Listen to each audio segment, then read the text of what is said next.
Bapak, Ibu, dan saudara terkasih, selamat pagi. Berjumpa kembali dengan saya, Bapak Muji, dalam program Dara Pagi. Sebelum kita bekerja, kita akan bersama-sama mendengarkan firman Tuhan. Ya, perkenankan saya menyapa umat Santo Yakobus. Semoga semua diberkati Tuhan. Marilah kita membuka dengan tanda kemenangan Kristus dalam nama Bapa dan Putra dan Roh Kudus. Amin. Semoga Tuhan beserta kita sekarang dan selama-lamanya. Inilah Injil Yesus Kristus menurut Lukas.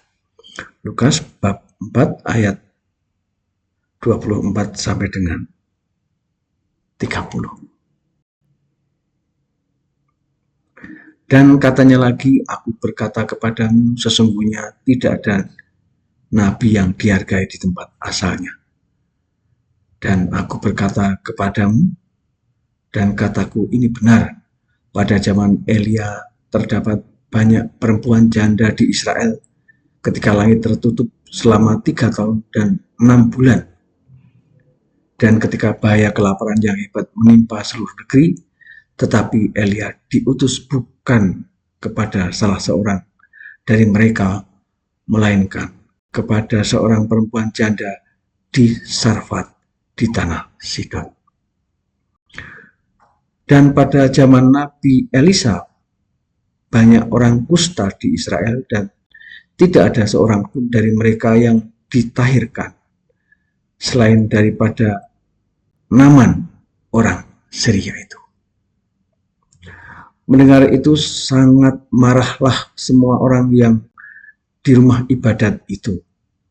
Mereka bangun lalu menghalau Yesus keluar kota dan membawa dia ke tebing gunung tempat kota itu terletak untuk melemparkan dia dari tebing itu.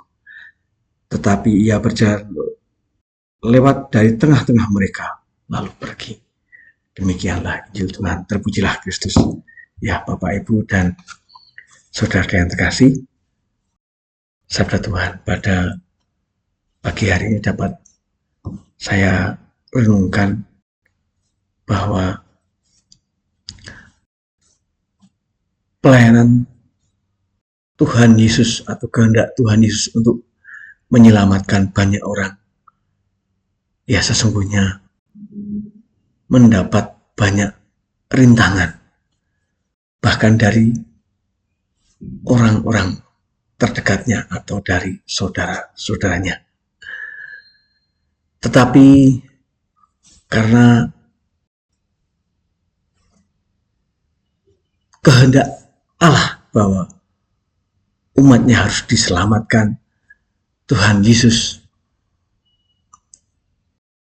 bisa melewati semua itu. Ia bisa meninggalkan orang-orang yang akan menjatuhkannya ke tebing, yang akan menggagalkan pelayanannya. Dalam pelayanan kita, ya, terkadang kita dapat mendapat halangan atau tidak didukung oleh orang-orang di sekitar kita. Ya, mungkin alasannya ada yang mbok ngomah iki cukup ke sipek. Mbok keluargane iki dikatekke. Atau juga nanti nek kamu melayani di gereja terus ya penghasilannya berkurang. Atau juga kita masih mau melayani tetapi merasa berat karena harus mencukupi kebutuhan hidup kita. Kita takut tidak bisa mencukupi kebutuhan hidup kita. Tetapi dalam permenungan saya, Bapak Ibu, ya, seperti tadi Tuhan Yesus yang melewati orang-orang yang mau melemparkannya ke tebing.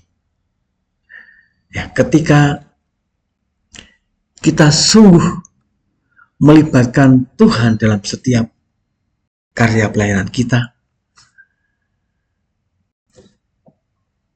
kita percaya bahwa kita akan dimampukan dengan melibatkan Tuhan, dengan melibatkan Kristus dalam pelayanan kita, kita akan dimampukan untuk melayani sesama kita.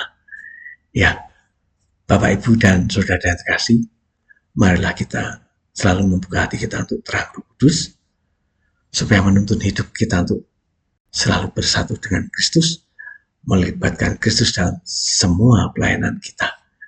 Marilah kita mohon berkat untuk hidup kita dan pelayanan kita. Semoga Tuhan beserta kita sekarang dan selama-lamanya. Semoga hidup kita dan pelayanan kita di hari ini diberkati oleh Allah yang Maha Kasih, dalam Bapa dan Putra dan Roh Kudus. Amin. Bapak, Ibu, dan Saudara terkasih, terima kasih kita telah bersama-sama mendengarkan firman Tuhan. Semoga menjadi kekuatan bagi hidup kita. Selamat bekerja, selamat beraktivitas. Tuhan memberkati.